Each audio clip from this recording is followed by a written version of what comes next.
I get these nice spikes that I can line up so you don't see the lips moving and the sound doing something else. One of those. Yeah. Okay. All right. Welcome everybody. This is Denny with my YouTube channel, Why Is This True?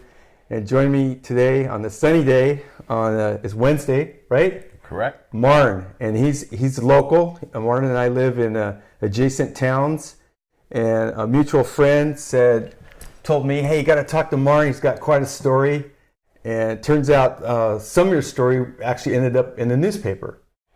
Well, it was something similar to Something it. similar to it. Okay, Yeah. It was related. It was just a similar type of story in the same area. Okay, And that's what kind of got me in the article, and I thought I would run that by Anthony and see what he says, huh? see what he said about it. And So you work locally, and you've lived in this area most of your life? yeah. Okay. I lived up in that area, in Around Clear Lake, was yeah, it? Yeah, in Clear Lake area. Okay. This was near Lucerne, where this incident happened. Okay. And we're talking about UFOs, not cow tipping or something. Correct. Like that. Okay. Yes. Yeah. I was with a young lady. We went out and we decided we were going to go down to this beach and look at the stars and sit around by the lake there, and we did. And we were looking at the stars, and the typical romantic type of things were going on, and all of a sudden there's this huge bright light that just started coming down, cascading off of this hillside. And I thought it was the sheriff. And so I got up and started heading towards the light, and the light just was so intense I couldn't even see the source. It was like one of those special event lights. Mm-hmm. And it was like I was putting my hands up like this, and I'm trying to see what's going on, and I was saying, what's up, like that, and there was no response.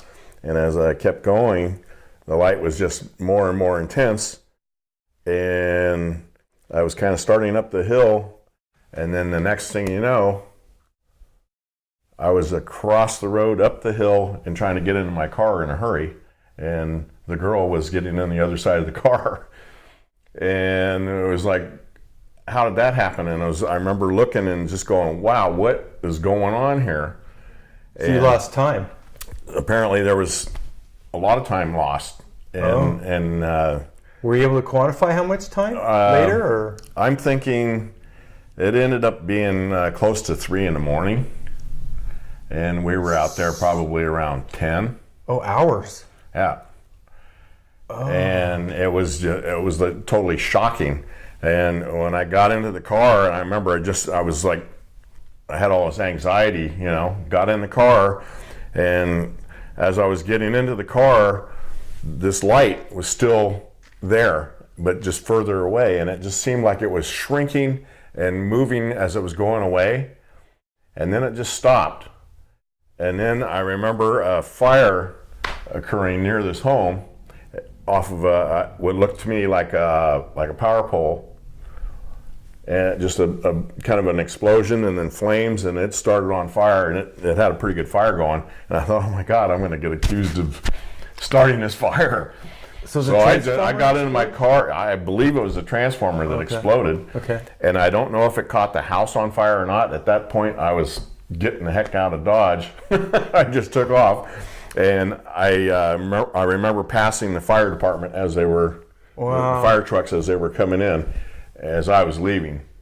So how long ago was this? Oh, this was way back in the 80s. In the 80s, or like early 80s, or? Yeah. Okay. Yeah. And I remember going all the way around the lake over to a friend's house and banging on his door, just telling him, oh my God, we were just freaking out.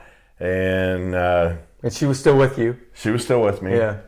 And he let me in the house, and he had his girlfriend with him, and he says, hey, just go grab a room, we'll talk about it later. And he just went back into his room, and that was pretty much the end of it.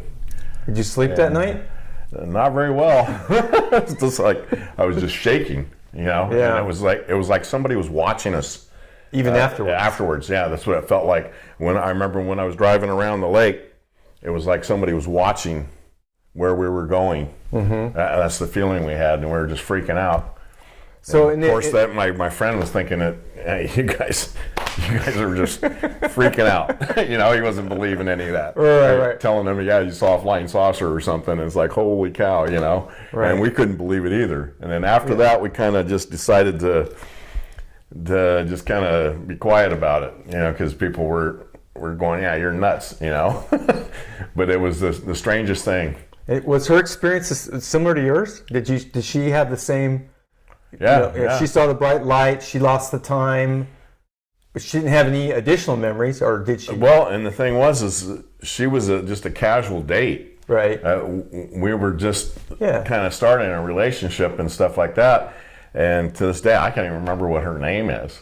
Wow. It's just like, it was just an event that happened, and it was like, it was the strangest thing in the world.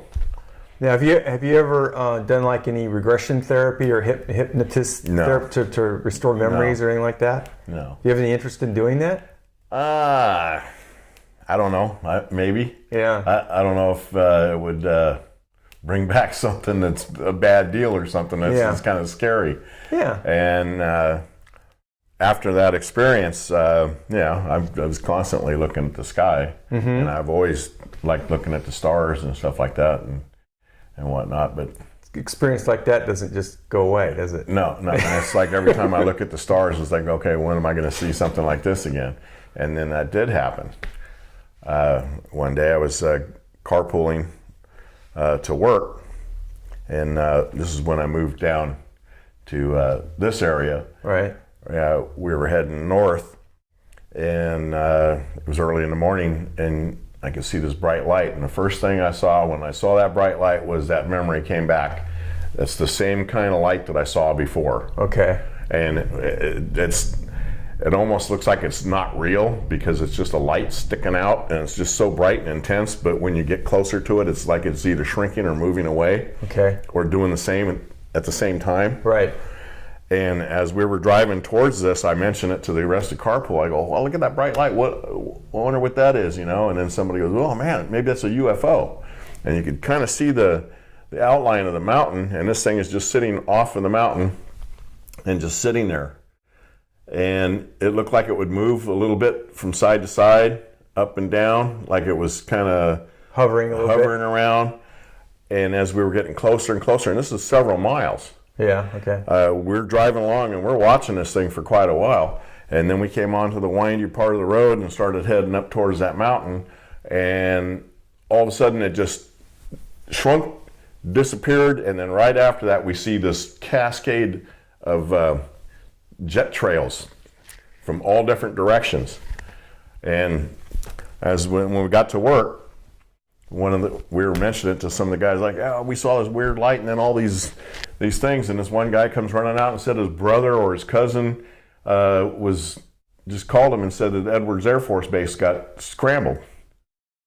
And so we kind of put the two together, that was what we saw, was all those jets flying over that area. And for several days after that, there was all kinds of weird aircraft flying around, planes that you've really never seen before, different types, helicopters with different configurations on them, driving all around the mountainous area like they were searching for something, and they all had a pattern to them. This is up by the geysers? This is up by the geysers. And when was this? What year was that? This was probably, gosh, I want to say in the early 90s. Okay, early 90s. Okay, so, and since then, have you had any other encounters or sightings or? Not like that. Not like that. No. Okay. I've seen shooting stars, but you know, whenever you see anything moving around in the sky now, you're just going, whoa. You see some pretty strange things. Mm-hmm. Yeah, our mutual friend, his name is Anthony, and I tease him because he's I call him a UFO magnet because he does the same thing. He's I guess he hangs out in his hot tub and he's got his phone with him, so he could take a picture, and he's looking up and stuff, and then he'll see me the next day and he'll show me something that he zoomed in on, and so I tease him. I call him the UFO magnet, And it's funny because you talk about now. How far away is Edwards from the geysers? Do you know? I have no idea. Yeah, I need to get up to speed on all the Air Force bases in California. There's a bunch of them, and if I knew better, it would help me to figure out what's what. Because I just did another interview where it was an Air Force guy actually, and he was talking about a lot of the bases and stuff too. There's so much to learn. So if you had to speculate about this, do you have any thoughts that maybe you were abducted during those hours, or? I mean, could have been. I really don't know. It's just that I just remember, like, I was walking up expecting to be talking to a sheriff or something, saying, "Hey, like, what are you guys doing down there?" Yeah. And the next thing you know, I'm trying to get into my car. Right. And that gap in time. Did you notice anything with your clothing or your body? Like, did you have any? I was so freaked out, I didn't pay any attention to any of that. All I wanted to do was get out of there. What about the next day? Did you notice anything? No notice of anything that was strange. That was kind of things returned back to normal otherwise. Yeah. Okay. I didn't have any cuts on me or anything like that. Okay. Have you ever read stories about people who've had similar experiences? Because there's quite a few articles and books and accounts now. I've seen some things like on TV or whatever where people said that they were abducted and all that type of thing, but I kind of always just kind of put that out of my mind. It's like, well, I don't know. Right. So it's never really spooky thing. Yeah. Well, I mean, a lot of times that's the way it's characterized in the media. They'll you'll have the scary music and and a lot of the accounts of these things aren't what you call positive either. So it kind of tends to make people think a certain way about it, where it may or may not be that way from their actual experience. Well, I have a friend that lives up there in that area where up by the geysers, and he had seen some strange things there in the sky. And my family has a camp up there as well. And at night, the sky is pretty clear up there in the mountains, so you can see a lot of stuff. Right. There's a lot of stars out there. Right. Not much light pollution. None. Yeah. And he had spotted what he described as it was almost like looking at a bubble floating, and you just kind of you look at it.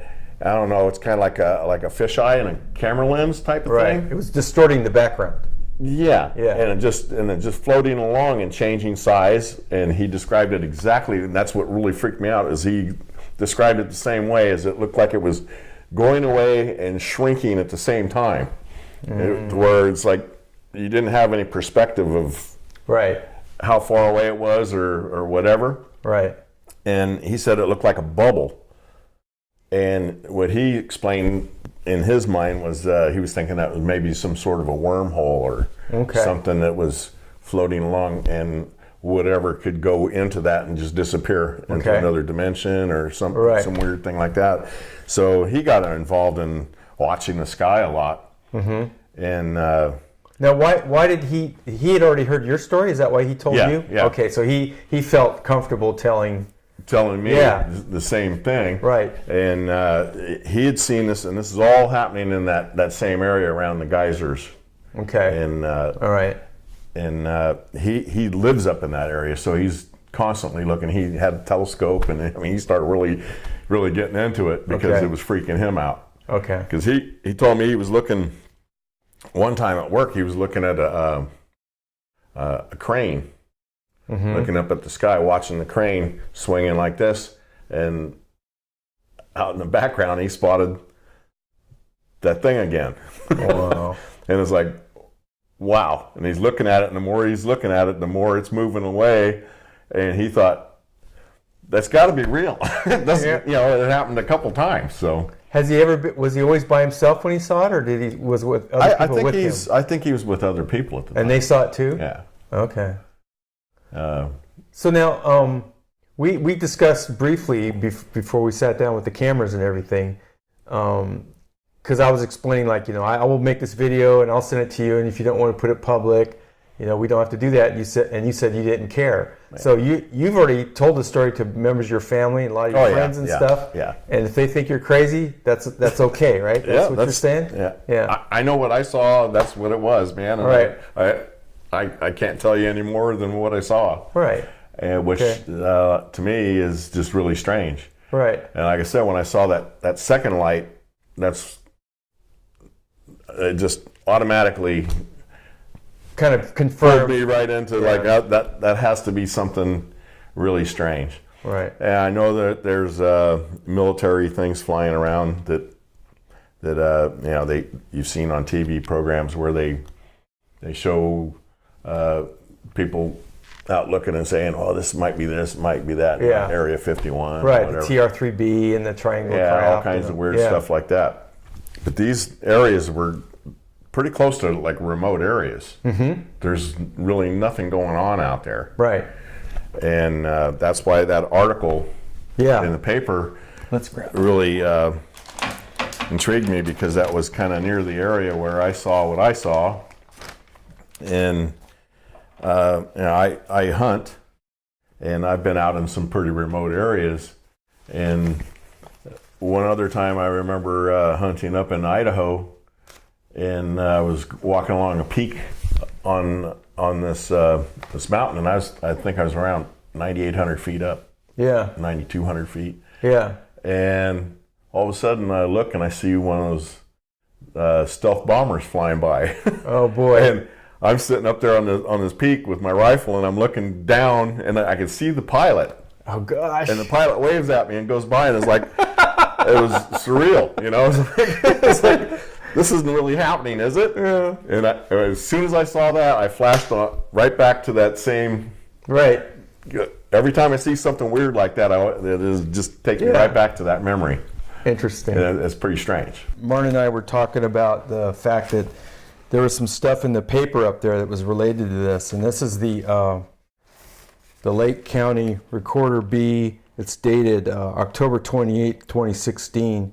And it says Lake County's Tales of the Weird. And so they had a part 1 article, and they had a part 2, which is the following day, October 29th. And so this one's Lake County's Strange Tales. And they talk about ghosts and a lot of things, but I guess they talk about UFOs in here as well, right? Yeah. And the fact that there's a lot of legends and folklore and a lot of sightings that have to do with the lake and the adjacent hills around there too, right? Correct. And so if somebody wants to look that up, and they can look that up on the, what's it called? The Lake County Recorder B. B. Record B. Yeah. And this comes out of what town is this? Lakeport. Oh, Lakeport. Okay. All right. So you were mentioning that you have an uncle who is also. Well, I never met him. Oh, okay. So he passed before you were. Correct. Okay. But apparently, he lived up in the mountains up there with family member in that property my grandfather had up there, and near Clear Lake. Yeah. Okay. It's up in the mountains, and I remember family talking about him spotting UFOs and talking about them when he was in the Air Force. Okay. And it was never really elaborated on what he saw, but I just remember there was some talk that he had mentioned that. And it's basically kind of in the same area near the geysers and Kelseyville area. So his sightings when he was active duty, or both, and after, and both. That I don't know. All right. But I just remember there being some conversation about that, and there was mention, and I believe that was back in the 50s. Okay, 50s. Was he a World War II vet? I believe so. Okay. That was on your dad's side, or your mom? My mom's side. Your mom's side. Okay. And his brother was a war hero. Mm-hmm. My Uncle Jim, I knew him. He fought in World War II and was shot down in Romania and rescued like 1,272 people back then. Before the Russians came in to take him out, he was in the camp there, and he got a hold of a German Messerschmitt with a captain from the Romanian army, and they flew the plane into Italy and got a bunch of B-17s back and rescued everybody out of the prison camp before the Russians came in. Oh, interesting. Wow. So in a lot of the accounts, especially the abduction accounts, not so much the sighting accounts, but there's some testimony where they talk about families. You know, so like there'll be some member of the family whose parents were also had sightings or abducted, and then even extended family stuff, and also with the military, and not only with UFO abductions, which some of them have turned out to be actual allegedly U.S. military operations, where the abductions were I guess fabricated to appear as if they were non-terrestrial beings that were involved. But in addition to that, also like Agarthan encounters, and Agarthan refers to populations of humanoid species that live below the earth and secret themselves away from the surface population. So it's kind of interesting. I personally, I don't know how you have avoided reading 100 books about this, given your experiences. But I also understand why you say, well, this is, I can empathize with you. I've had enough. What's the word? Elegant sufficiency. Yeah. I don't need to know more. So I get that. Well, it's like that article that I read in the paper there. They said that this couple had spotted this UFO, and this light came down, and they saw beings come out of this light and go into the forest or whatever. And they went back and got some expert to go out there, and when they went out there, they found animals that had been operated on. Oh, okay, wow. And that's pretty scary. Yeah. Yeah. To go back out there with somebody that, you telling them, yeah, I saw a UFO, and then you take somebody back out there, and then you find some dead birds and whatever, and they said that they were cut up surgically with some kind of precision, and finding different animals around, that's pretty scary stuff. And, you don't know how far you want to delve into that if you were involved in it. Right. And right. It's just... Right. Well, we've been also taught to believe that we're kind of like at the top of the intelligence chain or the power chain or whatever. But then if you think of like, well, if we're not the only critters around, and we're just one of many species that live out in the solar system or the galaxy, and then you look at the way we treat our fellow species, the things that we do to the animals on Earth, it's kind of it stands to reason that why would we be excluded from that, right?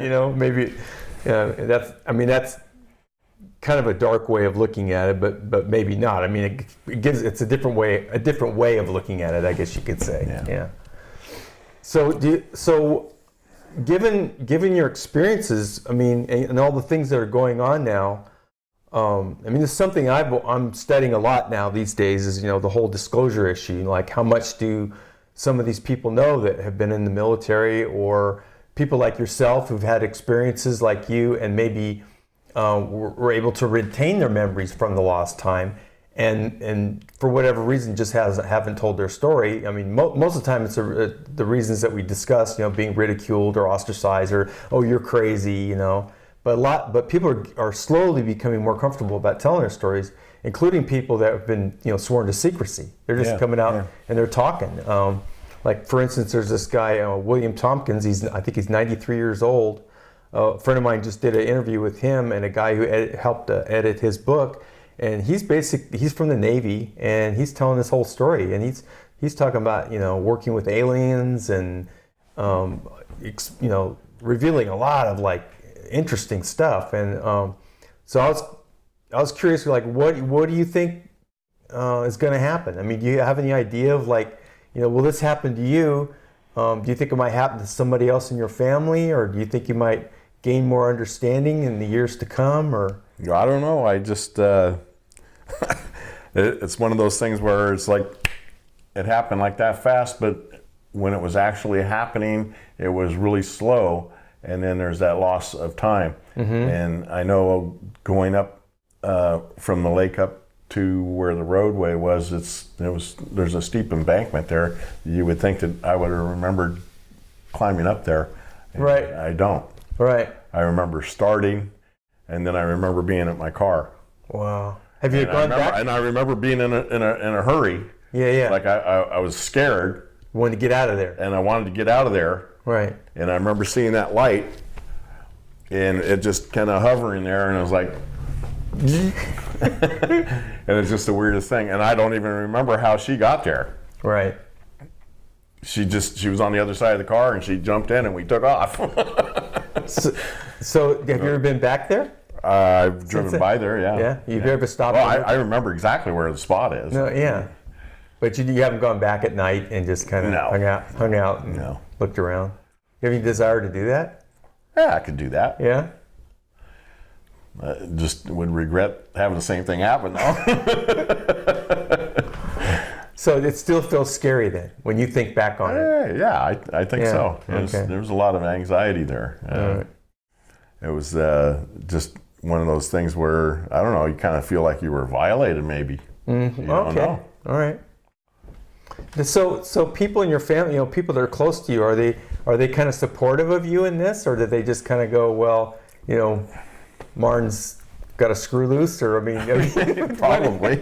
So they don't really say. No, okay. No. And it doesn't matter to you anyway. So no, right? It doesn't really matter to me. Yeah. That's one of the blessings of getting old, huh? Yeah, I'm kind of comfortable in my own skin. I've been there for a while. I'm getting more that way myself. It's like people can laugh about it. You can just say, "Oh yeah, he's just full of it," or whatever, and you can just laugh about it. Yeah. But to me, that was just a very, very strange experience. All right. Well, I really thank you for sharing it with us. Hey, no problem. All right, and maybe we'll have another story to tell sometime. Yeah, if I get a hold of that friend of mine, Tom, he can tell you some stories. Like I said, he lives in that area, and he sees a lot of stuff. All right. Okay. So maybe we have another interview coming. Yeah, that'd Thanks, be kind of Marn. cool. Right on. All right. Take care. Right on. Bye, everyone. Bye.